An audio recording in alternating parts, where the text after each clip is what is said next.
자, 이제 오늘은 전도서입니다. 전도는 뭐 전도를 많이 하는 책인가 라고 생각할 수도 있지만 영어로는 이게 에클레시아, 죄송합니다. 이게 진짜 이 전도서가 제일 어렵습니다. 영어로 죄송합니다. 스테스. 그래서 이거 저도 학교 다닐 때 외울 때 진짜 어려워요. 에클레지아스테스. 그래서 이게 잘 안 외워지는데 이게 무슨 말이냐면은 우리 여러분 에클레시아라는 말 한 번쯤 들어보셨죠? 에클레시아. 이게 뭐예요? 네, 교회를 뜻합니다. 그래서 헬라어 에클레시아는 말 그대로 교회, 즉 모이는 사람들의 모임, 그러니까 모이는 자들, 그러니까 부름받은 자들의 모임을 교회라고 그러는데 이 에클레시아스테스, 즉 이 전도서라는 말도 모이는 사람들, 즉 이 원래 히브리어의 제목은 코헬렛이라고 해가지고 모으는 자, 모이는 자예요. 그 뭘 모으는 겁니까? 예, 지혜를 모으는 자들. 그래서 이제 코헬렛, 히브리어로는 코헬렛, 그리고 영어로는 이 헬라어의 전통 에클레시아, 즉 교회 모으는 자. 그러니까 교회는 뭐냐면 모이는 사람들의 모임입니다. 어떤 사람들이 모이는 거예요? 예, 부름받은 사람들이 모이는 곳이 교회입니다. 오늘 여기에 지금 우리 성도님들이 이 겨울에 이 연말에 바쁘실 텐데 여기 지금 모여 있습니다. 왜 모여 있냐면 부름을 받았기 때문에 모여 있는 겁니다. 우리는 그냥 내가 왔다고 생각하지만 여기는 보이지 않는 초청장이 있습니다. 하나님은 우리에게 초청장을 보내셨어요. 모든 성도들에게 초청장을 보냈는데 초청장을 받았다고 해서 그 부름을 받았다고 해서 다 오는 게 아닌 것 같아요. 초청장을 받고 거기에 순종한 자들이 모여 있는 곳이 교회입니다. 예, 여러분 그 개념을 꼭 기억하셔야 됩니다. 그래서 전도서는 전도를 하는 책이라기보다는 코헬렛, 즉 모아놓은 것, 지혜를 모아놓은 책이라고 하면 됩니다. 자, 그러면은 도대체 이 에클레시아스테스, 다시 써야겠다 이거 아무래도 죄송합니다. 예, 이 전도서는 도대체 무슨 지혜를 모아놓은 책일까요? 무슨 지혜를 모아놓은 책일까요? 예, 우리가 아까 읽은 본문에 나와 있는 것처럼 전도서 말씀이 허무한데 또 허무하다라고 하면서 시작됩니다. 그러니까 이 전도서는 무슨 지혜를 모아놓은 책이냐면 허무하지 않는 방법을 모아놓은 책이 전도서입니다. 여러분 인생을 살면요 정상에 올라가면 올라갈수록 허무하다고 합니다. 정상에 안 올라가서 잘 모르겠지만 그러니까 정상에 올라갈수록 허무하니까 그 재벌들이 돈을 평생 죽을 때까지 다 쓰지도 못한 돈을 모은데도 또 모아야 돼요. 왜? 정상에 올라가면 올라갈수록 허무한 겁니다. 여러분 그 멀쩡한 정말 유명한 사람들이 왜 목숨을 스스로 끊기도 하고 또 막 이상한 행동을 하기도 하고 그럴까요? 네, 우리가 생각할 때는 이 정도만 되면 얼마나 좋을까 그러는데 올라가면 올라갈수록 가지면 가질수록 이루면 이룰수록 그 허무함을 극복할 방법이 없습니다. 허무함은 나이를 먹으면서 그것이 극대화됩니다. 20대 때는 그렇게 허무하지 않아요. 30대 때 살만합니다. 근데 이제 40대가 넘고 이제 50대가 넘으면 갑자기 이제 병원을 가기가 무서워요. 의사를 만나는 게 무섭기 시작합니다. 왜냐하면 뭐 꼭 가면 하나 씻고 안 좋다고 얘기를 해요. 그러니까 이제 가기가 무서워지는 순간부터 내가 지금까지 뭘 했지 하는 생각이 듭니다. 그래서 이 허무함은요, 이거는 누구도 막을 수 없는 정말 무서운 마귀가 쓰는 도구 중에 하나입니다. 제가 예전에 이제 저 개인적으로는 바둑을 좋아해서 이 바둑은 진짜 우리 이 대한민국 사람을 위해서 만들어 놓은 게 저는 바둑이라고 생각하는 사람입니다. 그러니까 이제 일본에는 이 진짜 말 그대로 우리가 잘 아는 토요토미 히데요시, 도쿠가와 이에야스부터 시작해서 바둑을 최고의 하여튼 이 사무라이들의 어떤 그 정신을 실현한다 해가지고 하여튼 바둑에다가 인베스트를 엄청 했습니다. 그래서 일본 바둑은 아주 그냥 세계적인 정상급 바둑이고요. 중국도 바둑이 대단합니다. 등소평 이후에 등소평이 바둑을 좋아해서 이 정말 엄청난 돈을 써가지고 그래서 이 양대 산맥, 일본과 중국 이 양 바둑이 이렇게 있습니다. 근데 거기에 진짜 우리 대한민국에 우리가 한 번쯤 들어봤을 조은현이라고 하는 이제 유명한 바둑 기사가 있는데, 이게 이제 응시배라고 그러죠. 응시배, 응창기라고 하는 대만에 정말 부자가 있었는데, 이 응창배 씨가 이제 성이 응시입니다. 그래서 응시배인데, 우리 이 응창배 씨가 돈은 많은데 자기 고향이 중국이에요. 정말 거길 너무 가고 싶어. 중국에 갈 방법이 없습니다. 80년대 중국에 갈 방법이 없으니까 어떻게 했냐면 상금을 1등한테 40만 불짜리 상금을, 그때 윈블던 테니스가 18만 불이었대요. 그때 윈블던 테니스 대회 1등이 18만 불인데 40만 불의 상금을 걸고 1등하는 바둑 기사에게 체크로 써서 바로 주겠다 해가지고 한국, 중국, 일본, 호주 뭐 이래가지고 이제 바둑 올림픽이 드디어 열린 겁니다. 1988년도에. 그래가지고 우리 한국 사람은 딱 시드가 하나 배정됐어요. 거기에 이제 우리 조은현 기사가 가서 뭐 아무도 한국이란 나라가 바둑을 한다는 것도 모르는 그 시절이었습니다. 근데 이 한국 바둑은 좀 무서운 바둑입니다. 미친 듯이 공격하면서 무리수를 계속 둬요. 그러니까 이렇게 정석대로 배운 사람들한테는 이게 말이 안 되는 겁니다. 그러니까 무리수를 계속 두면서 하니까 이 조은현이라는 사람한테 결국에는 모든 당시 바둑 프로 기사들이 다 지고 결국에는 첫 번째 응시배 바둑 대회에서 이 정말 30대 조은현 기사가 이제 1등을 했습니다. 제가 왜 이 얘기를 길게 했느냐면은 자기가 인생에서 바둑 기사가 40만 불, 88년도에 40만 불짜리 체크를 받았습니다. 그리고 바둑 첫 올림픽에서 1등을 한 겁니다. 우리 대한민국 무명의 나라가 이제 바둑 그 이후로는 전부 다 한국 사람들이 2번인가 빼고 다 우승했습니다. 한 번 첫 번째 사람이 이 좌표를 어디다 찍느냐가 진짜 중요합니다. 첫 번째 사람이 좌표를 한 5등증에다 찍으면요, 그때부터는 6등, 7등, 8등밖에 없어요. 첫 번째 사람이 좌표를 1등에다 딱 찍으니까, 여러분 리더십에서 좌표를 맨 위에다 찍으니까 밑에 사람들 따라올 수 있는 건데, 리더십이 그냥 정신이 없고 이래가지고 좌표를 저 밑에다 찍어버리면 절대 그 이상을 넘을 수 없습니다. 하여튼 중요한 거는 첫 번째 기사였던 조은현이 1등을 했습니다. 자, 근데 이분이 유명한 이 박치문 기자의 이 기록에 이렇게 나와 있습니다. 저는 지금 이 말을 하려고 이 말을 길게 했습니다. 40만 달러짜리 수표를 받았어요. 그랬더니 이렇게 표현하고 있습니다. 방 안에, 그러니까 이제 자기가 방에 딱 들어갔더니 호텔 방에 들어갔더니 앞에 40만 불짜리 체크가 딱 있습니다. 그래서 이분이 이렇게 기록했습니다. 방 안엔 깊은 정적이 흐르고 도무지 이해할 수 없는 슬픔 비슷한 것이 느껴졌다. 도무지 이해할 수 없는 슬픔 비슷한 것이 느껴졌다. 도무지 이해할 수 없는 슬픔 비슷한 것. 도대체 이거 뭘까요?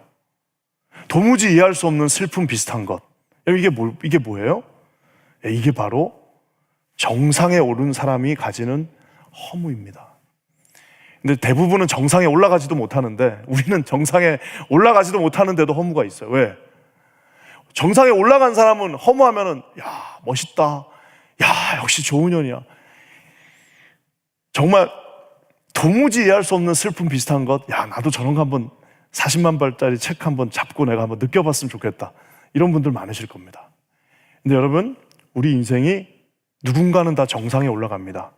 여러분, 이런 어떤 승리의 정상도 있지만 우리 삶을 정리해야 되는 정상도 있습니다. 그래서 우리 인생은 두 가지 정상이 있습니다. 하나는 정말 말 그대로 자기가 탑이 돼가지고 올라가는 정상이 있는 반면에 우리 인생을 이제 마지막 정리해야 되는 정상이 있습니다.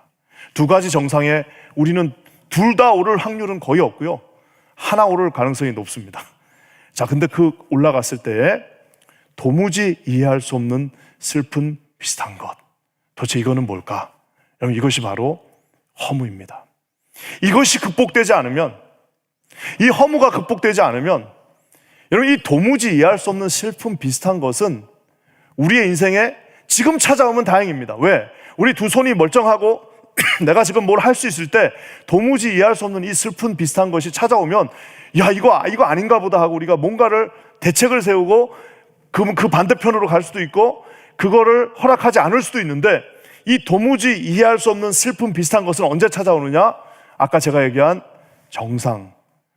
대부분의 저와 여러분들에게는 인생을 이제 마무리해야 되는 그 시점에 이 도무지 이해할 수 없는 슬픔 비슷한 것이 찾아오게 되어 있습니다.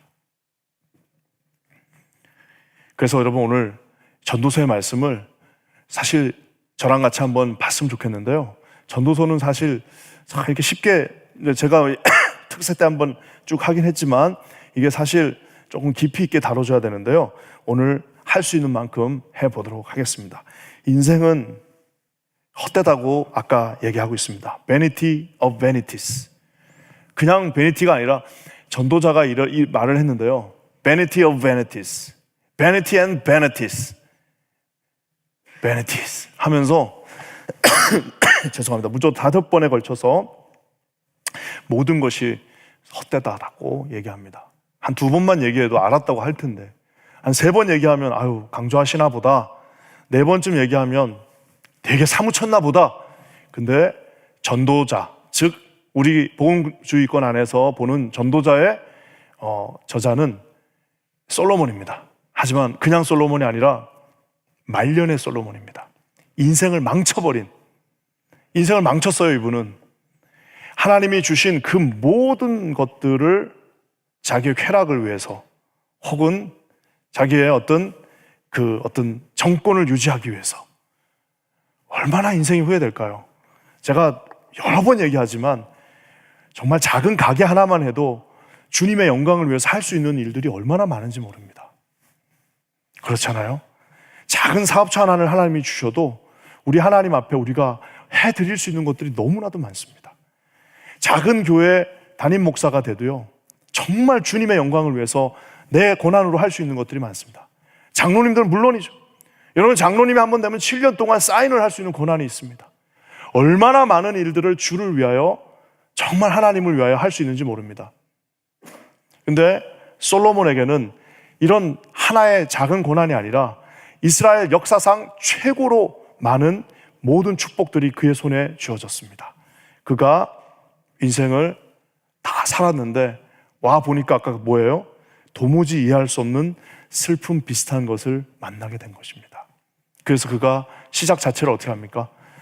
야, 다 헛되고 헛되다라고 하면서 그가 이렇게 말을 하는 겁니다. 도대체 이 헛되다는 말, 이게 제가 이제 전도서 강의를 했기 때문에 한두 번 겹치기도 하지만 헛되다는 저 말은 헤벨입니다. 히브리어로 하벨 혹은 헤벨입니다. 이 헤벨은 두 가지의 커다란 의미가 있습니다. 헤벨에 두 가지 큰 의미가 있는데 하나는 호흡입니다. 그래서 헤벨 이러면은 이게 이제 하나의 그냥 안개, 호흡, 수증기 이렇게 말할 수 있습니다. 우리 이제 안개 하면 우리 한국에는 김승욱 작가라고 정말 우리 젊음의 아이콘입니다. 이제 연세가 많이 드셨지만 김승욱 작가가 자신의 소설 무진기행에서 이 안개라는 것, 잡힐 듯 잡히지 않는다, 유명한 표현을 했습니다. 손으로 잡았는데 없어. 그게 안개예요. 이게 헤벨입니다. 손으로 잡았는데 없어. 자기는 평생 그것을 손으로 잡았다고 생각했는데 손을 펴보니까 아무것도 없는 겁니다. 그거를 아까 어디서 느껴야 되는 거예요?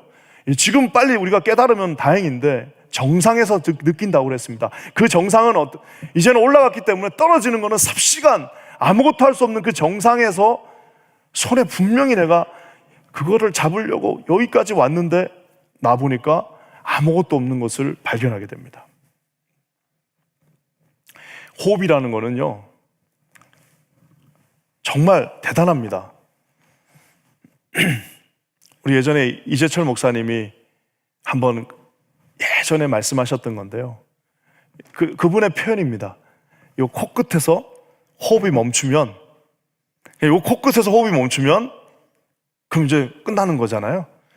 그래서 나는 이제 그 책을 읽고 그 표현이 도대체 뭔 말인가, 나 뭘 알지를 못했는데, 제가 우리 교회 부임하기 얼마 전에 정말 그런 체험을 했습니다. 제가 섬겼던 제 부서에 어떤 형제님의 어머님이 소천하시면서 제가 정말 그 마지막을 지키는 그런 정말 영광스러운 시간을 제가 좀 가졌습니다. 워낙 신앙이 좋으시고 워낙 정말 기도하시는 분이셨고 정말 독자 아들 하나 있는데 며느리 데리고, 며느리 이제 될 사람이죠. 결혼식 얼마 앞두고 제가 거기에 임종을 지켰습니다. 어머니가 손을 잡고 있었습니다. 제 손을 잡고 있었는데 손을 잡고 계시다가 저한테 뭐라고 말씀하셨습니다. 그래서 제가 듣고 그 어머니한테, 어머니, 우리 아들, 며느리 예수 잘 믿고 나중에 장로님 되시니까 제가 옆에 지켜보겠습니다. 걱정하지 마세요 하고 막 이렇게 귀에다 대고 말씀을 드렸는데, 어머니가 뭐라고 말씀하시고 제 손을 잡고 있다가 그 손을 정말 분명히 잡고 있었는데 아주 살며시, 아주 희미하게, 힘이 없으시니까 잡고 있었는데 손을 살짝 놓는 그걸 느꼈어요. 제가 느꼈어. 그래가지고 느꼈더니 옆에 있던 이제 그 간호사죠, 지키고 계신 분이 오더니 코에다가 이렇게, 코앞에다가 손을 갖다 댔습니다. 돌아가셨다고. 그 상간이 1분, 2분? 근데 코에다 손을 딱 갖다 대시더니 돌아가신 것 같다고. 다 제거하시더니 그랬다고 그랬어요. 그게 뭐냐면은 이 호흡이 우리 코끝에서 사라지는 그 순간, 헤벨, 이제 허무함이 우리에게 밀려오는 것입니다.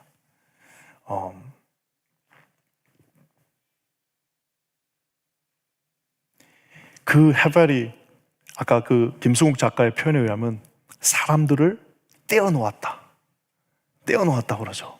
그러니까 여기에서 지금 이렇게 숨이 나오면 살아있는 거고, 요게 딱 끝이 나면 끝이 나는 건데, 헤벨, 즉 이 헛됨은 이 호흡이라는 겁니다. 그 말은 뭐예요?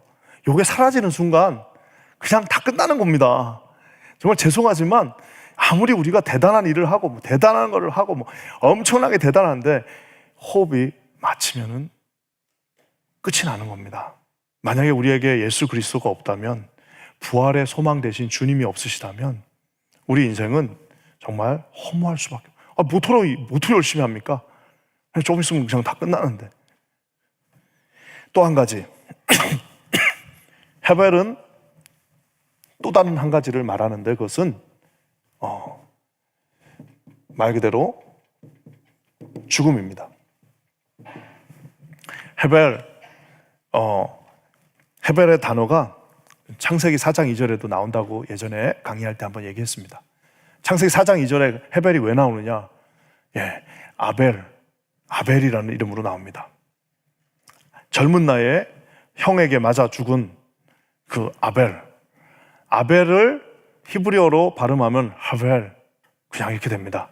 그래서 결국에는 헤벨, 아벨 똑같은 말인데, 그 말은 뭐냐면 허무하게 정말 자기의 인생을 형으로부터 빼앗겨버린 그 아벨을 우리가 헤벨이라고도 할 수 있습니다. 학교 다닐 때, 고등학교 때, 모르겠어요. 이게 진짜 목사가 되려고 그랬는지, 저랑 가장 친했던 친구 한 명이 정순기라고, 참 그 대학을 진학하고, 대학 진학을 이제 가기 직전에 이제 천국에 갔습니다. 그래가지고 너무 마음이 아팠는데, 그 어머니가 막 이제 힘들어하는 모습을 봤고, 근데 제가 그 대우조선소에 있던 병원이었는데, 그 어머니와 함께 그거를 확인하러 간 그 시간이 있었습니다. 근데 이게 뭐냐면 말 그대로 자는 것 같아요. 내 친구가 19살짜리 친구가 잠을 자는 것 같습니다. 그렇지만 그것은 헤벨, 즉 그에게는 생명이 없는 것입니다. 사랑하는 성도 여러분, 우리가 이 전도자가 이제 아는 거예요. 내 날이 얼마 남지 않았구나. 나는 이제 죽음이라는 것을 내가 이제 언젠가는 맞이해야 되겠구나. 우리 인생에서 유일하게 확실한 거는 우리가 죽는다는 사실 말고는 확실한 게 하나도 없습니다. 내가 어떻게 될지 아무도. 오늘 내 친구 목사님이 자기 딸 어디 대학에 붙었다고 해가지고 얼마나 신이 나가지고 기뻤는지, 그렇지만 그 아이의 인생이 어떻게 펼쳐질지는 아무도 모릅니다. 그렇기 때문에 우리에게 확실한 거는 아무것도 없어요. 우리 삶이 어떻게 갈지, 우리 자녀들이 어떤 삶을 살지, 내가 오늘 이후에 어떤 인생을 살게 될지는 아무것도 알지 못하지만 명확하게, 정확하게, 예외 없이 100% 확실한 게 있습니다. 그것은 뭐냐면 오늘 여기에 앉아있는 저와 여러분들은 한 40년? 길게 살아봐야 한 50년 정도의 시간이 지나면 우리 인생에 여기 남아있을 사람 아무도 없습니다. 더 중요한 사실은 그 30년, 40년이 굉장히 긴 시간 같지만 가만히 생각해보면은 모여가지고 얘기하다 보면은 우리 나 대학 때 말이야, 나 고등학교 때 이러면 그게 벌써 40년, 50년 전이에요. 여러분, 그런 인생을 한 번 더 우리가 살게 되면 우리는 우리 인생이 종말을 맞이하게 된다는 사실입니다. 왜 우리가 허무한가? 죽음에 대한 대책이 없기 때문입니다. 그냥 아무리 우리가 말을 해도 나는 안 죽을 것처럼, 내 인생은 끝까지 갈 것처럼, 나는 끝까지 건강할 것처럼, 그리고 내가 뭔가 대책을 세워놓은 것처럼 우리가 서로 거짓말하고 있는 겁니다. 그게 아니라 영혼을 인지하는 인간에게, 우리 뇌는 하나님이 너무 잘 만들어 놨기 때문에 우리의 영혼과 뇌는 우리의 인생이 어느 순간이 가면 끝이 난다는 사실을 우리 뇌는 너무나도 잘 알고 있습니다. 하지만 이 인생에서 아무도 거기에 대한 답을 줄 수 있는 사람이 없습니다. 그렇기 때문에 우리의 뇌가 인지하는 것과 답이 없는 것 사이에서는 결국 뭐예요? 허무한 것밖에 없습니다. 해봐야 아무 소용이 없는 겁니다. 허문을 극복하기 위해 사람들은 별별 짓을 다 합니다. 온갖 쾌락으로 다 갖다가 집어넣어 보지만 그 쾌락이 얼마나 갑니까? 아무런 의미 없는, 잠깐 긁어주는, 추워 죽겠는데 정말 이 언발에 오줌을 눈다고 아무런 의미 없는 그 잠시의 쾌락을 위해서 한번 이것을 우리가 잊어보려고도 노력합니다. 하지만 이 두 가지, 호흡이 끝이 난다는 것, 죽음이 기다리고 있다는 사실, 그 두 가지 사실을 나는 저거하고 신경을 안 쓰고 나는 내 인생 멋지게 살겠다 그러는데, 저도 그런 사람들 진짜 많이 봤습니다. 제 친구들 중에도 개똥철학이라고 그러죠. 속이 그냥 책 한 권 읽고 나서 지가 무슨 대단한 철학자가 된 것 마냥 나는 니체가 말한 것처럼 죽음을 향하여 난 서서히 멋있게 걸어가리라. 맨날 나한테 그렇게 얘기했던 친구 하나 있어요. 죽음을 향하여 나는 니네들처럼, 기독교인들처럼 구차하게 그렇게 안 하고 난 서서히 걸어갈 거야. 그거 다 젊은 시절 때, 죽음하고 거리가 멀었을 때 할 수 있는 말이지, 막상 여러분 자기 인생에서 쉽지 않은 인생을 맞이하게 되면 거기를 서서히 유유히 멋있게 걸어갈 수 있는 사람은 인간의 모습 속에는 찾아볼 수가 없습니다. 사랑하는 성도 여러분, 그래서 죽음은 이렇게 전도서의 첫 장을 열면서 우리에게 커다란 물음표를 남깁니다. 자, 그렇다면 우리는 도대체 이 헤벨, 도대체 이걸 어떻게 극복해야 될까요? 어떻게 이걸 극복해야 될까요? 제가 오늘 한 3가지로 한번 살펴봤습니다. 이 헤벨을 극복할 수 있는 3가지 방법이 있습니다. 그것은 뭐냐면은 그냥 이 전도서에 나와 있는 말입니다. 그리고 우리가 이미 전도서를 강의하면서 어디간 한번 거쳐갔던 말들인데요, 헛되지 않은 3가지가 있습니다. 절대 없어지지 않는 이 3가지가 있는데, 이 3가지를 우리가 붙잡으면 저 헤벨, 저거를 우리가 극복할 수가 있습니다. 첫 번째는 뭐냐면은 우리 전도서 1장 9절 말씀 한번 다 같이 한번 읽어보겠습니다. 시작. 해 아래 새 것이 없다. 해 아래는 이렇게 해가 쨍쨍 비치고 있으면요, 이 해가 이렇게 쨍쨍쨍쨍 비치고 있으면은 이 해 아래는 이 언더 더 씨가 아니라 언더 더 선 안에는 새로운 게 아무것도 없어요. 다 해 아래는 새 것이 없어요. 즉 뭐예요? 다 헛된 거예요. 다 헛된 것입니다. 자, 그렇다면은 헛되지 않으려면 어떻게 해야 되는 거예요? 해 아래는 다 헛된 거예요. 그러면 어떻게 해야 됩니까? 해 위는 도대체 뭐가 있는지를 봐야 돼요. 해 아래는 다 헛되다 그러면 도대체 헛되지 않은 거는 뭐냐? 그것은 해 위에 계신 분은 헛되지 않습니다. 사랑하는 성도 여러분, 오늘 우리가 예수 안에서, 그리스도 안에서 새롭게 거듭나는 사람들을 우리가 뭐라고 말합니까? 우리 교회는 이제 세례를 주지만 침례를 주는 곳도 있지 않습니까? 우리 교회야 초교파니까 선교지 가면 침례 줄 수도 있습니다. 뭐든지 다 편한 대로 하면 됩니다. 중요한 사실은 여러분, 이 세례도 좋은데 침례가 좋은 게 하나 있습니다. 그건 뭐냐면은 침례는 의미가 명확합니다. 뭐냐면 이거는 침례를 보통 어떻게 주냐면은 목사들이 이렇게 코를 잡게 합니다. 이렇게 코를 이렇게 잡아요. 그러면 목사님들이 뒤에서 이렇게 딱 하고 이 사람을 물에다 집어넣습니다. 집어넣고 이제 꺼내는 거예요. 그러니까 이제 예전에 내가 아는 그 형제님은 자기 죄를 너무 많이 졌으니까 자기는 두 번 넣어달래. 두 번 넣어달래. 푹 좀 담궈달라는 말이죠. 그래서 뭐 그래? 뭐 해줄 수 있다고 그래서 그냥 호로로로 할 때까지 할 수도 있는 거예요. 이게 살짝 몇 방울 받는 거하고 완전히 들어갔다가 다시 나오면은 그 뭐예요? 말 그대로 예전에 저 캘리포니아에 우리 새들백 교회죠. 거기는 이제 그 침례를 주고 일어날 때 그 모습들을 찍어놓은 비디오가 있습니다. 어떻게 되는 거예요? 해같이 빛나는 거예요. 그러니까 왜? 저기 나와 있는 것처럼 그리스도 안에 있으면 해 아래에 있지 않고 이제는 새로운 피조물이라. 이전 것은 지났으니 보라 새 것이 되었다. 저 새 것이 됐다는 게 무슨 몸이 새로워졌다는 말이 아닙니다. 우리의 어떤 그 삶의 무슨 형태가 새로워졌다는 그런 의미가, 우리가 깨끗해졌다는 의미는 더더욱 아닙니다. 저기서 새로워졌다는 말은 뭐냐면은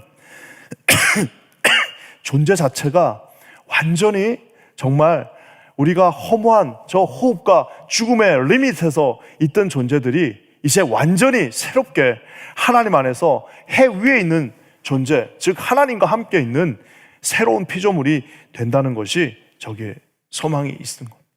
그래서 해 아래에 있는 모든 것들, 해 아래, 우리가 해 이상 갈 수 있는 사람이 누가 있습니까? 해 아래에 있는 모든 것들은 다 사라지는 것들입니다. 여기 이렇게 포인세티아도 아름답고 교회가 아름답고 피아노가 얼마나 아름답고 우리 찬양팀이 얼마나 참 이렇게 신실하게 주를 찬양하고 이 교회가 얼마나 웅장하게 지어져 있고, 하지만 이 모든 것들은 다 해 아래에 있는 것들입니다. 하지만 해 위에 계신 우리를 새로운 피조물로 만드시는 그 하나님은 변하지 않는다. 그리고 그것은 허무하지 않는다는 사실을 사랑하는 성도 여러분 반드시 기억하시는 저와 여러분 되시기를 주님의 이름으로 간절히 부탁드립니다. 그래서 해 위는 허무하지 않습니다. 해 위에 있는 것, 즉 하나님은 허무하지 않습니다. 또 한 가지 우리가 하나님이 주시는 귀한 말씀이 있습니다. 고린도서 15장 17절 한번 같이 읽어볼게요. 시작. 그리스도께서 다시 사신 것이 없으면 너희의 믿음도 헛되다. 믿음도 헛되지 않습니다. 저와 여러분의 믿음이, 우리의 믿음이 예수 그리스도 안에 패 있습니다. 예수 그리스도는 죽은 지 3일 만에 다시 부활하신 하나님의 아들이십니다. 그분은 우리에게 분명히 약속하셨습니다. 주님이 다시 산 것처럼 내가 너희들도 새 생명, 영원한 생명, 하나님과 함께 동행하는 생명을 주시겠다라고 말씀하고 계셨습니다. 그렇기 때문에 우리가 주님을 믿는 그 믿음이 없으면 그것은 다 헛된 일입니다. 많은 분들이 예수를 믿으면서 진짜 믿음 없습니다. 정말 예수님 믿으면서도요, 진짜 믿음이라고는 요만큼도 찾아볼 수 없는 분들이 있습니다. 난 정말 왜 저분들이 저렇게 복잡하게 인생을 사는지 모르겠어요. 차라리 그냥 세상에 나가서 저 헤벨헤벨 하면서 있는 동안 즐겁게 살면 될 텐데 그것도 아니에요. 그것도 아닌데 교회 안에 앉아있지만 믿음으로 세상을 보지 못하고, 믿음으로 하나님의 사람을 보지 못하고, 믿음으로 하나님이 주신 사명을 바라보지 못하고, 믿음을 가지고 하나님 앞에 우리는 부활하시고 새 생명을 주시고 영원히 우리와 함께 동행하시는 왕 되신 하나님을, 왕 되신 예수 그리스도를 바라보지 못하는 정말 속이 요만한 믿음 없는 사람들이 얼마나 우리 가운데 많이 있는지 모릅니다. 저는 우리 모두가 믿음은 헛되지 않는다고 말했습니다. 그 외 모든 것들이 다 헛된데 우리의 모든 기준들을, 여러분의 가정의 그 기준들을 예수 그리스도와 함께 동행하는 믿음의 기초에, 그러니까 믿음이 센 사람, 믿음이 세지 않은 사람들은 이거 어떻게 알 수 있느냐? 이거는요, 진짜 결정적인 순간이 되면 알 수 있습니다. 여러분, 우리 다음 말씀도 한번 볼까요? 하나 또 이 믿음도 허무하지 않은데요, 허무하지 않습니다. 자, 근데 또 허무하지 않은 게 있는데 그것은 하나님 주신 사명, 즉 사역, 우리에게 주신, 하나님 주시는 그 타스크라고 그러죠, 영어로는. 사명은 허무하지 않습니다. 오늘 말씀에 뭐라고 나와 있습니까? 그 다음 말씀 한번 주시겠습니까? 네. 한번 같이 읽어볼게요. 시작. 각 사람의 공적이 나타날 터인데 그날이 공적을 밝히리니 이는 불로 나타내고 그 불이 각 사람의 공적이 어떠한 것을 시험할 것임이라. 만일 누구든지 그 위에 세운 공적이 그대로 있으면 상을 받고. 하나님이 뭐라고 말씀하셨냐면 불로 그 모든 것들을 다 태우는데요, 진짜 무슨 마지막에 남는 거는 공적, 그 뭐예요? 그 믿음에 기초한 하나님 앞에 주신 그 사명을 바라본 그 붙잡는 그 믿음은 사라지지 않습니다. 근데 그 믿음이 없으면요, 다 불타버립니다. 조금만 어려우면요. 그러니까 우리가 코로나 때 모든 것을 다 봤습니다. 모든 민낯을 우리가 다 봤습니다. 여러분, 맨날 우리가 뭐 예수님을 위해서 목숨을 건다 그러지만 우리 중에 그런 사람 거의 없습니다. 죄송하지만 우리는 코로나 때 우리가 볼 수 있는 모든 민낯을 다 봤습니다. 뭐 물론 이제 뭐 우리가 우리 교회만큼 정말 이 나라에 살아는 대로 한 교회도 없지만 우리는 스스로에게 더 잘 알 것입니다. 코로나 때 우리는 모든 민낯을 다 보았습니다. 불이 한번 임하고 물이 그것을 휩쓸고 가면 가짜들은 다 사라지게 돼 있습니다. 믿음으로 하지 않은 모든 것들, 믿음이 있노라 하면서 그 모든, 그러니까 예수님 앞에 서면 우리가 무슨 이 계급장, 그다음에 나이, 우리 학벌, 무슨 내가 교회에서 한 것들 다 내려놓고 주님은 내가 그 마지막 날에 너의 믿음을 보겠니라고 말씀하셨고, 그 믿음은 정말 우리의 마음을, 우리의 모든 것들을 그리스도 앞에 내어놓는 그거 외에는 다 사라진다라고 말하고 있습니다. 그래서 고린도전서 그 앞에 15장 58절에는 이렇게 말합니다. 그러므로 내 사랑하는 형제들아, 견실하며 흔들리지 말고 항상 주의 일에 더욱 힘쓰는 자들이 되라. 이는 너희 수고가 주 안에서 헛되지 않은 줄 압니다. 하나님은요, 우리의 타스크, 사역, 사명 하나도 다 잃어버리지 않습니다. 그러니까 어리석은 사람들은 자기의 이름을 교회 무슨 책에다 남기려고 합니다. 어리석은 사람들은 자기의 이름을 교회에다 무슨 기념비 썩은 거에다가 남기려고 합니다. 어리석은 사람들은 자기의 이름을 우리 인간들, 같은 인간들의 뇌 속에다 남기려고 합니다. 하지만 여러분, 가장 현명한 사람들은 그 모든 것들은 다 사라집니다.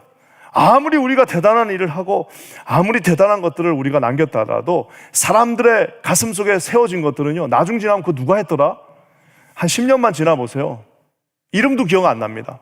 하지만 우리 주님의 그 너희 수고가 주 안에서 헛되지 않는다, 내가 너희들 모든 것들을 다 생명책에 기록한다고 말씀하신 주님 앞에는 아무것도 헛되지 않습니다.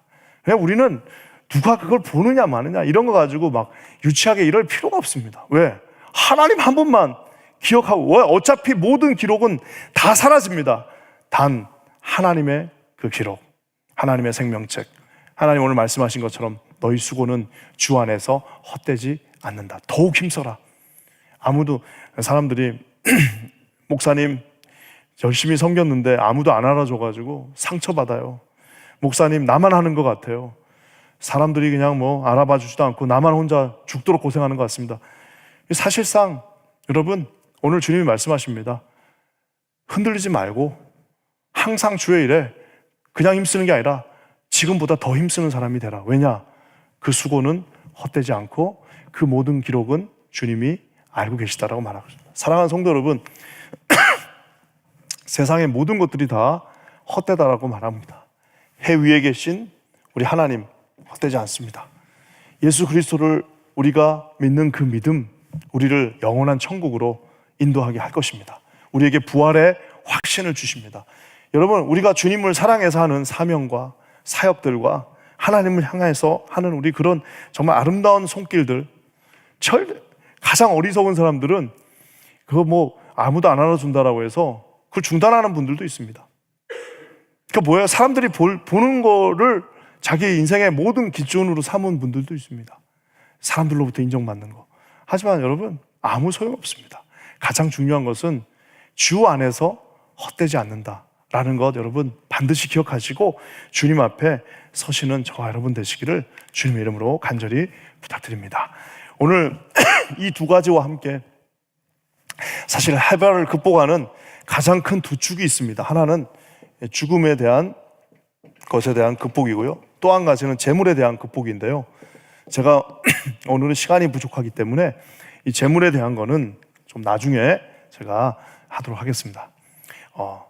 하지만 이 인생을 이 전도서의 기자는 정말 잘 나눠놨습니다. 이 정말 3장 1절부터 8장은 정말 놀라울 정도로 그 기준과 이 밸런스와 시적인 표현이 너무나도 아름다운데요. 여기에 나와 있는 각 절마다 4가지 때를, 타이밍을 7가지 형태로 이렇게 구분해 놨습니다. 참 읽고 있으면은 역시 성경은 성경이다라고 밖에 할 수 없는데요. 한번 우리 조금 길지만 한번 같이 한번 읽어볼게요. 3장 1절부터 8절인데요. 저랑 같이 한번 읽겠습니다. 시작. 범사에 기한이 있고 천하만사가 다 때가 있나니 날 때가 있고 죽을 때가 있으며 심을 때가 있고 심은 것을 뽑을 때가 있으며 죽을 때가 있고 치료할 때가 있으며 헐 때가 있고 세울 때가 있으며 울 때가 있고 웃을 때가 있으며 슬퍼할 때가 있고 춤출 때가 있으며 돌을 번져 버릴 때가 있고 돌을 거둘 때가 있으며 안을 때가 있고 앉는 일을 멀리할 때가 있으며 찾을 때가 있고 잃을 때가 있으며 지킬 때가 있고 버릴 때가 있으며 찢을 때가 있고 꿰맬 때가 있으며 잠잠할 때가 있고 말할 때가 있으며 사랑할 때가 있고 미워할 때가 있으며 전쟁할 때가 있고 평화할 때가 있느니라. 이게 인간의 모든 시츄에이션들, 우리 인생에서 맞이하는 모든 것들을 다 적어놨습니다. 5절 같은 경우는 이게 조금 어려운 말인데요. 그 한번 전꼴로 한번 넘겨주시면요. 5절에 돌을 던져버릴 때가 있고 돌을 거둘 때가 있잖아요. 저거는 무슨 표현인 것 같으세요? 저 좀 어렵잖아요. 뭐 돌멩이를 던지고 돌멩이를 받고 이런 표현으로 우리가 이해하기가 쉬운데요. 저거는 돌이라는 거는 이제 우리 많은 주석에서 그 히브리 산파가 바로가 명령을 내립니다. 가서 그 자리를 확인해라 할 때 저 자리라는 말이 돌입니다. 돌을 확인하라고 하고 남자면 죽이라 라고 말합니다. 돌이라는 표현은 우리 남성의 그 어떤 성적인 부분을 완곡하게 이렇게 표현해 놓은 겁니다. 그래서 돌을 던져버릴 때, 즉 이제 부인하고 같이 관계를 맺고 또 거기서 아이를 낳을 때가 있고 돌을 거둘 때가 있다라고 하는 인생을 그냥 다 말하는 겁니다. 그러니까 그러고 나니까 그 다음 구절이 이해가 되죠. 안을 때가 있고 또 안는 것을 멀리 할 때가 있다라고 이제 하는 겁니다. 그러면 뭐 찢을 때가 있고 뭐 이런 건 다 어려운 표현이지만 우리 인생에서 다 필요한 것들을 이제 말해주고 있는데요. 여기서 핵심이 있습니다. 그것은 뭐냐면 이 모든 핵심은 뭐냐? 그 28가지의 때를 다 읽고 나면 우리가 느끼는 게 있습니다. 그건 뭐냐? 첫 번째, 모든 때, 타이밍, 이거는 하나님의 손에 있다는 겁니다. 그러니까 하나님이 그러니까 한마디로 말해서 제가 저기는 저렇게 우리가 할 수 있는 일이 없어요. 그러니까 우리가 할 수 있는 일이 우리 인생에서 없어요. 왜냐하면은 이 때를 우리가 정할 수 있는 게 어디 있습니까? 때를 정해놓고 우리가 우리 마음대로 할 수 있는 게 단 한 개도 없습니다. 우리가 대한민국에서 태어나고 싶어서 태어난 사람이 어디 있어요? 내가 우리 그 영어권 목회자들 보면 우리 아버지는 왜 이민을 안 오셔가지고 그렇게 생각할 수 있잖아요. 그게 내 마음대로 됩니까? 우리가 우리 마음대로 이 때를 정할 수 있는 거는 단 하나도 없습니다. 날 때도 우리가 정할 수 없거니와 갈 때도 더더욱 정할 수 없습니다. 함께 우리 가족들이 같이 있는 때도 정할 수 없거니와 헤어지는 그때도 정할 수가 없습니다. 그러니까 인생은 우리가 우리 마음대로 우리가 할 수 있는 일이 없다라는 것을 인정하는 것이 인생의 첫 출발입니다. 그거를 내가 한번 내 마음대로 해보겠다고, 내 자식을 내가 한번 내 스타일대로 내 코스대로 한번 키워보겠다라고 다 포기하셨잖아요. 이미 하다 보니까 다 포기되셨잖아요. 그걸 포기 못하니까 자식하고도 싸우는, 그걸 포기 못하니까 그냥 서로 힘든 겁니다. 우리가 어차피 다 안 되는 거예요. 그 인생에서 내가 할 수 있는 일이, 내가 할 수 있는 거는, 이거 진짜 옛날 찬송이지만 제가 가끔 기도하면서 합니다. 오직 내가 할 수 있는 것은 오직 감사와 기도, 이 두 가지밖에 없어요. 내가 할 수 있는 거는 감사하는 것과 기도하는 것밖에 없어요. 두 손을 높이 들고 주를 찬송하자. 내가 할 수 있는 것은 오직 감사와 기도. 두 손을 높이 들고 주를 찬송하세요. 진짜 짧은 찬양인데 저는 기도가 막힐 때마다, 인생이 힘들 때마다 그 찬양 많이 합니다. 왜냐하면 내가 할 수 있는 게 없다라는 것을 빨리 인정하는 것이 믿음입니다. 그 사람이 결코 연약하지 않습니다. 자기가 할 수 없기 때문에 하나님을 의지하게 돼 있습니다. 자기의 보이스를 낮추고 하나님께서 하시는 말씀을 듣는, 여러분, 우리 인생에서 내가 할 수 있는 타이밍, 때를 정할 수 있는 것이 단 한 개도 없다라는 것을 인정할 때 우리 하나님 앞에 좀 겸손해질 수 있습니다. 보면은 인격이 좋으신 분들이 있습니다. 그런 분들 다 어떤 분들이냐면, 내가 내 마음대로 내 인생을 주관할 수 없다는 것을 아시는 분들이, 자기가 자기 인생을 어떻게 할 수 없으니까 어떻게 된 거예요? 아량도 넓은 거고, 좀 불쌍한 사람들 보면 얘도 지 인생 지가 힘들어 함부로 못 하는구나 라는 생각도 드는 거고, 이 모든 것들이 함께 갈 수 있다는 겁니다.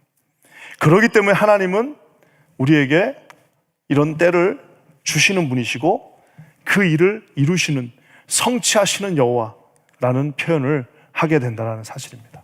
또 한 가지 우리가 할 수 없는 일이 또 하나 있습니다. 그것은 뭐냐면 우리가 알 수 있는 게 없습니다. 3장 11절 말씀입니다. 한번 다 같이 한번 읽어볼게요. 시작. 하나님이 모든 것을 지으시되 때를 따라 아름답게 하셨고 또 사람들에게는 영혼을 사모하는 마음을 주셨느니라. 그러나 하나님이 하시는 일의 시종을 사람으로 측량할 수 없게 하셨도다.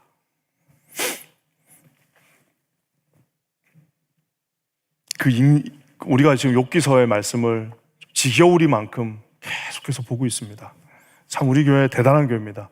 새벽에 정말 하루도 안 빠지고 나오시는 분들, 그 욥기서의 말씀, 그 힘든 말씀 어떻게 그렇게 매일 들으시는지 모르겠어요. 오늘도 우리 아침에 최정 목사님이 설교해 주시는데 얼마나 힘이 나는지, 정말 하나님께서 우리 교회 귀한 목회자들 통해서 말씀 주시는데 오늘도 얼마나 말씀 좋습니다. 대장부처럼 서라 그러는데 그 욥기서의 말씀을 듣고 있으면 내가 내 인생에서 할 수 있는 게 없다라는 것을 빨리 받아들이는 것이 그 사람이 제일 강한 사람입니다. 그 사람이 제일 현명한 사람입니다. 그 사람이 제일 많은 일을 할 수 있습니다. 그 사람이 주님의 마음을 가장 기쁘게 할 수 있습니다. 그래서 이 모든 것들, 때와 이 모든 능력들을 주시는 분 하나님이십니다. 그렇기 때문에 이해되지 않는 것들이 있습니다. 여기 보면은 참 이해되지 않는 게 있어요. 우리 하나님 왜 나한테 우리 하나님 왜 이거를 이렇게 하셨을까? 그때는 두 가지 방법이 있습니다. 욥처럼 욥기 그 지긋지긋하게 30 몇 장까지 지긋지긋하게 하나님하고 스트러글링 하는 방법이 있고요. 죄송하지만 제일 좋은 방법은 도저히 I'm give up.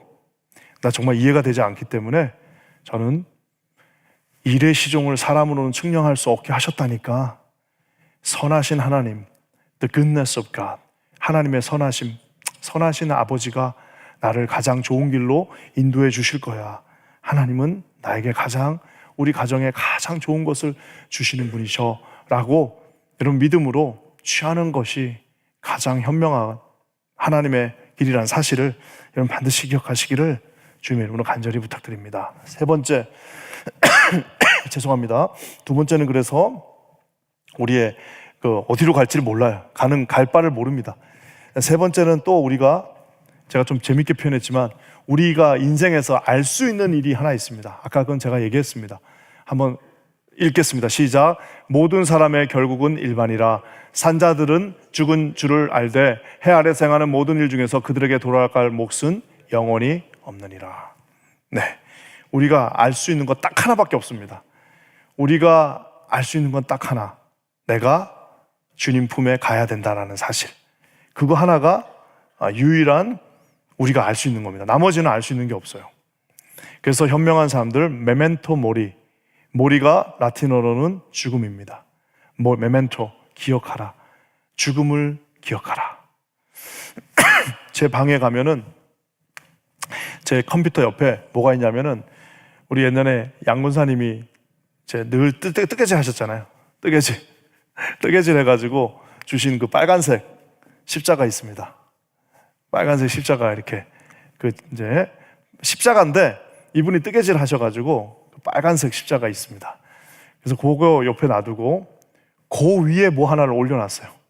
그게 뭐냐면은 이제 그 인형인데, 조그만 인형인데, 그냥 그 인형을 이렇게 십자가 못 박힌 것처럼 이렇게 해가지고 그 빨간색 그 권사님이 그 병원에서 치매가 오셨었잖아요. 마지막에는 누군지 알아보지도 못하는데 어떤 날 가면 또 막 목사님, 한진관 목사님 오셨구나 막 저한테 그러죠. 그래가지고 제가 한진관 목사가 아니고요, 저는 그 다음 목사입니다 해도 뭐 그러다가도 또 모르시고 막 그러는데, 그분이 주신 그 십자가 위에 내가 그 제 작은 그 인형인데 거기에 인형을 거기다 이제 올려놨습니다. 그 뭐냐면은 십자가에 못 박힌 인생일 수도 있지만 결국에는 저렇게 다 십자가로 가야 되는 인생이라는 사실입니다. 그래서 메멘토 모리, 내가 언젠가는 끝이 난다. 내가 언젠가는 내 담임 목사 직분도 sometimes, 저는 여러분들이 뭐 아무리 좋아하셔도 때가 되면 이제 내려놔야 될 때가 오는 겁니다. 여러분들도 마찬가지예요. 아무리 좋아도 시간이 지나면 그러니까 일할 수 있는 것도 다 한계가 있습니다. 딱 그때밖에 없는 겁니다. 그래서 우리에게 메멘토 모리, 즉 죽음을 기억하라. 16세기부터 18세기의 모든 유럽의 중요한 초상화, 모든 중요한 초상화의 옆에, 초상화가 이렇게 있으면 초상화의 오른쪽 왼쪽 혹은 초상화가 있는 무슨 의자라든지 이런 데 보면은 반드시 들어가는 게 하나 있습니다. 그것은 뭐냐면 해골바가지. 심지어는 어떤 초상화는요, 이렇게 45도 각도에서 봐야 돼요. 그러면 해골이 옆으로, 난 깜짝 놀랐어요. 이렇게 앞에서 볼 때는 그냥 멀쩡한데 요 밑에 가서 이렇게 딱 보면은 해골이 쫙 위로 가 있어요. 그런 그림들이 있습니다. 왜 그러느냐? 말 그대로 메멘토 모리, 인생은 너 죽는다에. 그래서 유명한 왕들의 그림, 유명한 무슨 백작들, 남작들의 그림에 꼭 그게 있습니다. 왜냐? 너도 아무리 네가 대단한 권세를 가져도 너 죽는다라는 것을 한번 이 16세기, 18세기 그 모든 성경적 권위 아래 있던 시대는 그림에도 그것을 넣어놨다라는 사실입니다. 자, 그렇다면 여러분, 우리에게 주어진 이 짧은 인생을 우리가 어떻게 해야 될까요? 우리가 아까 얘기한 것처럼 이 세 가지가 있는데 이것을 어떻게 우리가 구체적으로 해야 될까요? 저는 두 가지를 여러분에게 제안합니다. 그러면서 오늘 말씀을 마쳤으면 좋겠는데요. 첫 번째는 인생 즐겨야 됩니다. 인생을 즐겨야 됩니다.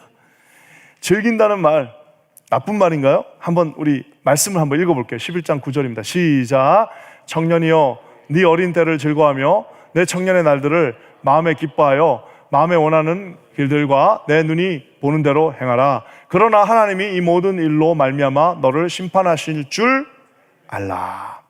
오늘 뭐라고 말씀하시냐면, 청년아 네 어린 때를 즐거워하며 청년의 날들을 마음에 기뻐하고 즐겁게 하루를 살라라고 말하고 있습니다. 제가 이렇게 이제 오늘 이제 70롱체, 80롱체 이런 데서 이제 와서 잠깐 와달라고 그래갖고 말씀을 뭘 전할까 하다가 전도서에 나와 있는 청년아 창조주를 기억하라는 그 말씀을 전하고 싶은 마음이 딱 들었습니다. 왜 그랬냐면은 많은 분들이 이제 한 나이가 어느 정도 되면 나 이제 나 끝나. 여러분 요즘은 그냥 특별한 일 없으면 그냥 100살까지 갈 수 있습니다. 지금 여기 계신 분들이 만약에 70이라면 아직도 30년을 더 사셔야 돼요. 여러분 청년입니다. 그러니까 저 말은 아직도 30년, 저 당시에 평균 수명이 45세 정도밖에 되지 않아가지고 50세 요렇게밖에 안 되는 때 20살 사람한테 얘기해봐야 저 때보다 지금 70대 듣는 분들이 더 오랫동안 그것들을 간직해야 될 수 있습니다. 그렇기 때문에 하나님이 우리에게 주신 그 날들을 정말 즐겁게, 소중하게, 보람되게, 세 가지 뭐예요? 이 사명과 믿음과 하나님을 위하여 우리가 산다면은 세상에 여러분 그거보다 더 행복한 날이 어디.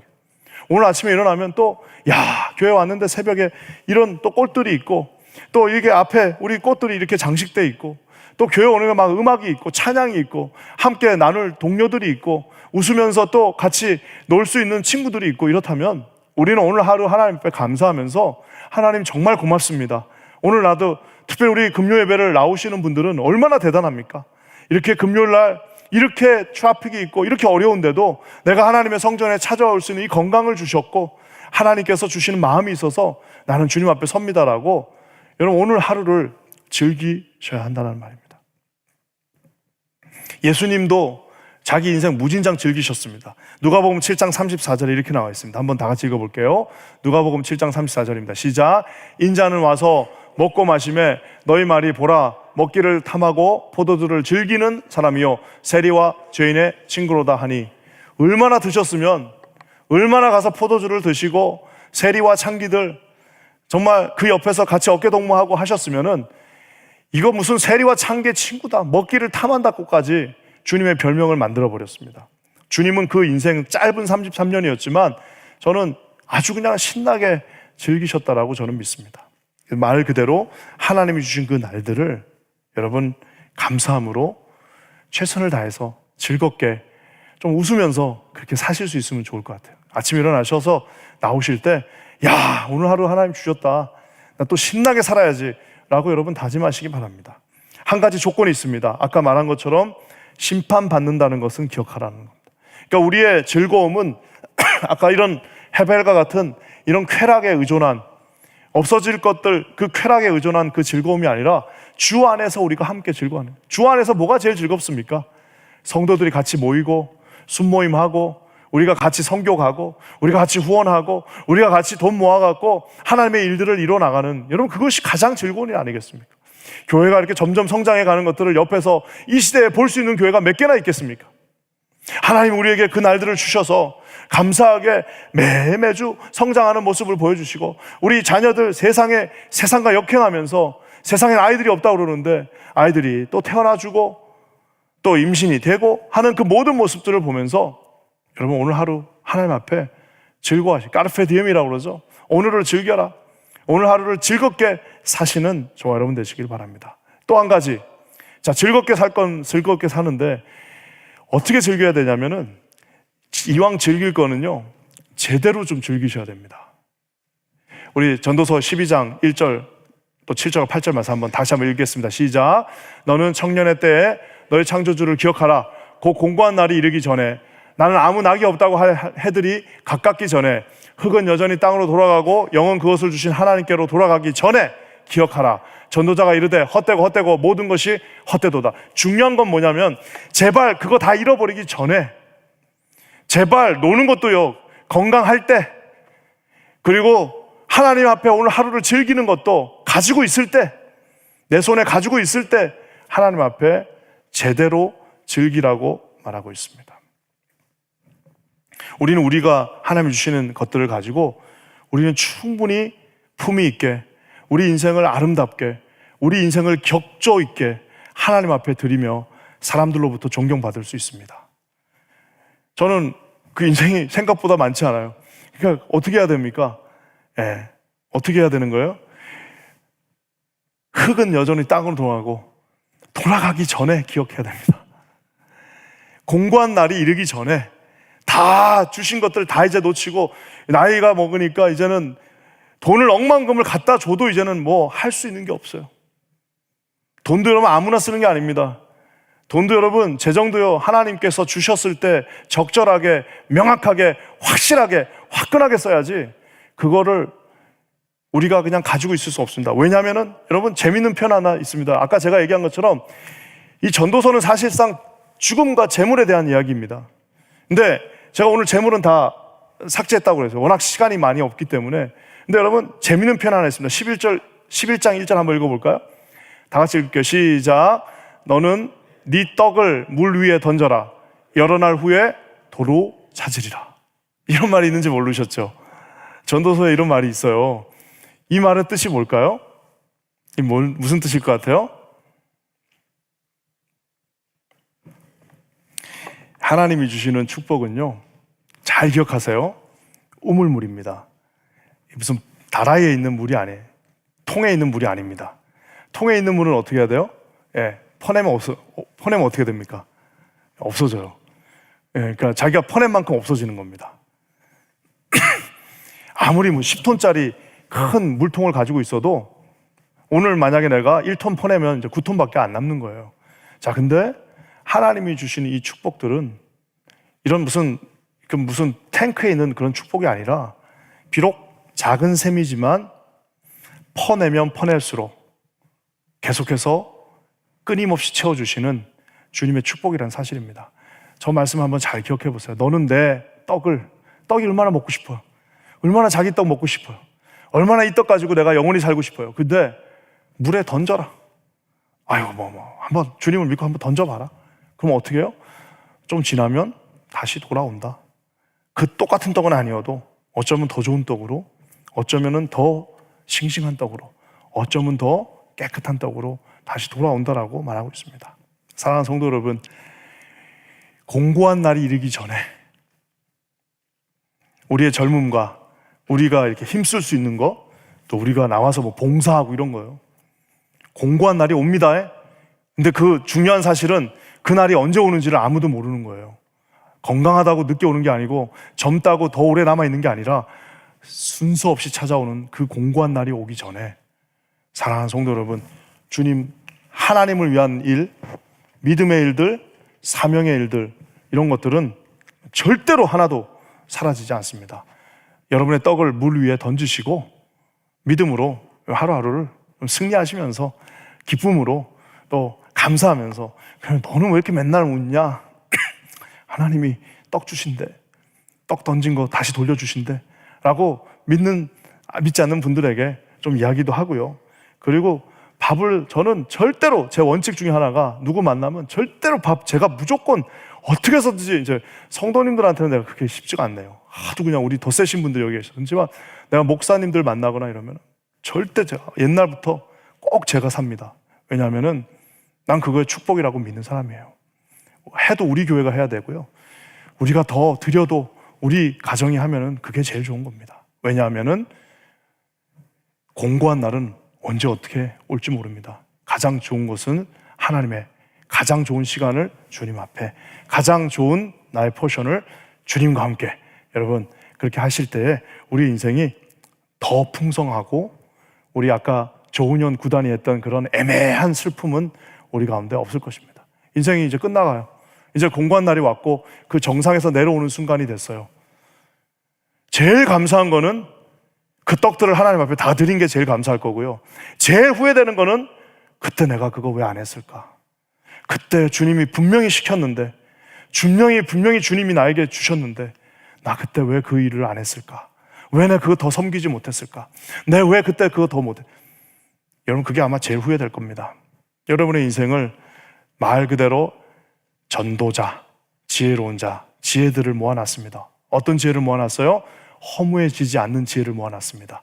허무해지지 않기 위해서는 해위는 허무하지 않다, 믿음은 허무하지 않다, 사명은 허무하지 않다라는 거 반드시 기억하시고, 여러분 죽음 앞에서 죽음 걱정하지 마, 내가 조금 있으면 갈 건데 하나님 앞에 기쁨으로 하루하루를 승리하시는 우리 귀한 킹자한인교회 성도님들 되시기를 주님의 이름으로 간절히 부탁드립니다. 지난주에 제가 그림을 설명을 못했는데요, 좀 시간 걸리지만 1분만. 저게 미켈란젤로의 유명한 최후의 심판입니다. 저 그림이 유명한 미켈란젤로의, 저기 불을 좀 꺼주실 수 있으면 감사하겠습니다. 저 그림이 그 유명한 미켈란젤로의 최후의 심판이라는 그림인데요, 저기 보면은 진짜 대단한 그림입니다. 이제 저기 한번 이제 성당에 가서 보시면요, 저기 가운데 예수님 보이시죠? 이거 제가 이게 없어서 그냥 죄송하지만 이렇게 가겠습니다. 자, 이분이 예수님이에요. 예수님이 심판하십니다. 옆에 양옆에 사람이 있는데 이 오른쪽에 있는 사람이 누굴까요? 오른쪽에 있는 사람이 누굴 것 같아요? 오른쪽에 있는 사람이 바들로메입니다. 바들로메. 한번 저 그림을 좀 확대해 주시겠습니까? 오른쪽에 있는 사람. 오른쪽에 있는 사람이 이제 톱으로 썰려 죽었다고 믿는 예수님의 제자 중 하나예요. 그래서 이 톱으로 쓸려 죽었기 때문에 저 사람이 이제 하나님 앞에 최후의 심판날, 이 칼로 누가 나를 죽였습니다 하면서 이제 뭐 껍데기가 벗겨졌다나 그래가지고 껍데기 벗겼습니다 하면서 이렇게 내가 죽었습니다라고 말하고 계신데요, 저분이 옆에 뭐 이렇게 가방 같은 거 하나 들고 있잖아요. 저 가방이 뭘 것 같아요?